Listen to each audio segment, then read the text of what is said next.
The first Thanksgiving. American schools generally teach a conventional story about the meeting of pilgrims and Indians that finished with an amazing dinner. The end. But there's more to the tale.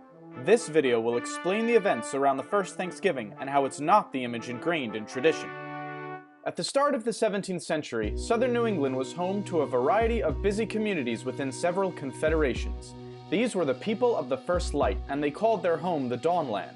Political leaders were known as sachems and had been trading with Europeans for over 100 years before the Pilgrims. Relations soured only after deceitful Europeans kidnapped locals to sell as slaves. Permanent European settlement was impossible due to the already high population of native occupants. But in 1616, tradesmen introduced a disease to the Dawnland, whose inhabitants died in droves from a lack of immunity. In 3 years, up to 90% were wiped out in several confederations, including the Wampanoag. Their head sachem, Massasoit, was aware of how close they were to being subjugated by their unafflicted enemy, the Narragansett. He was determined to save his people from such a fate. This was the political world the Pilgrims were about to enter. The Pilgrims were not called Pilgrims by their contemporaries. They were known as Separatists, a branch of the English Puritans. King James hated Puritans and began persecuting them in 1604, so the Separatists fled to Holland, where they were free to worship. But because they feared losing their national and communal identity, the congregation wanted a new place to plant their church. They decided on America and asked King James for a patent that would grant them rights to build a colony. They planned to make a profit catching fish to pay off the debts to their investors. The Mayflower set sail on September 6th. 2 months later, Cape Cod was spotted and 16 men were sent ashore to inspect the area. Unfortunately, the settlers didn't know how to fish and food was running out. They resorted to stealing from graves, homes, and storage pits to keep everyone alive. Then came their first hostile encounter with natives, but no one was killed. On December 12th, they reached New Plymouth. They did not land on any specific rock, but folklore insists they did. Construction began in January. By winter's end, 44 settlers would be dead from bad conditions. In March, they were surprised when a man named Samoset walked into New Plymouth, greeting them in English. He told them they were building on top of a village called Patuxet, whose residents had all died from the recent epidemic. It belonged to the Wampanoag, and their chief, Massasoit, was watching them. The settlers were eager to trade, so 5 days later, Samoset returned with furs and companions, including Tisquantum. Known famously as Squanto, he had come to tell them in perfect English that Massasoit had arrived. After years of dealing with Englishmen, the sachem did not trust the newcomers. Edward Winslow was sent to be a hostage and declared the settlers' peaceful intentions. Satisfied, Massasoit walked into New Plymouth and was regally greeted by the governor. A peace treaty was created, ensuring mutual protection if attacked by enemies. With the help of Squanto, New Plymouth settlers began to fare better. He taught them how to grow crops and was absolutely vital as an interpreter. To the Separatists, he was a gift from God.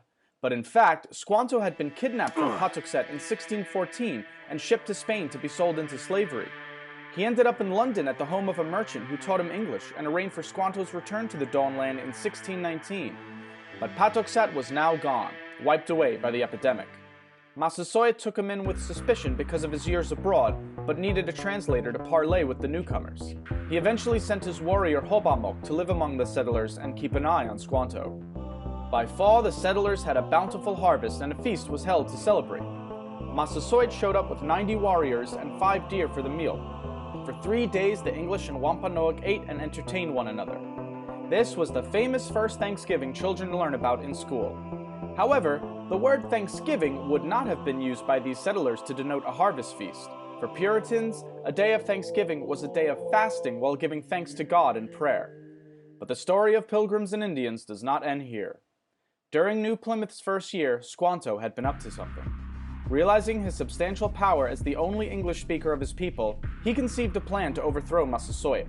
He persuaded locals he could command the English to make war or peace at his will.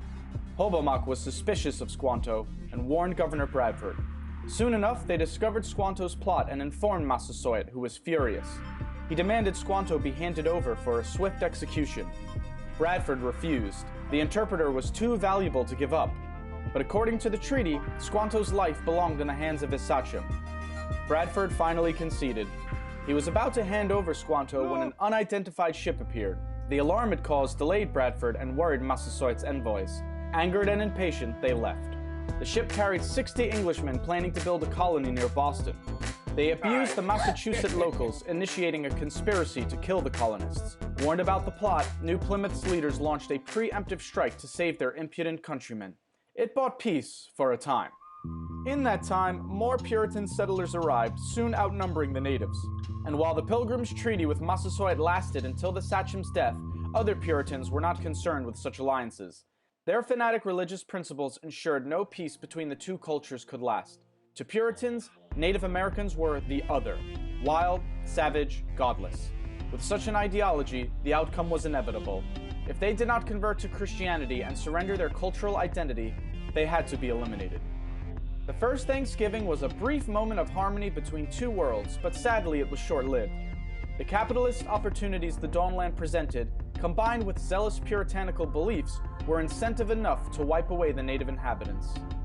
There is nothing wrong with sharing a feast of thanks with loved ones, but remember the true events that started the holiday, and not the fairy tale.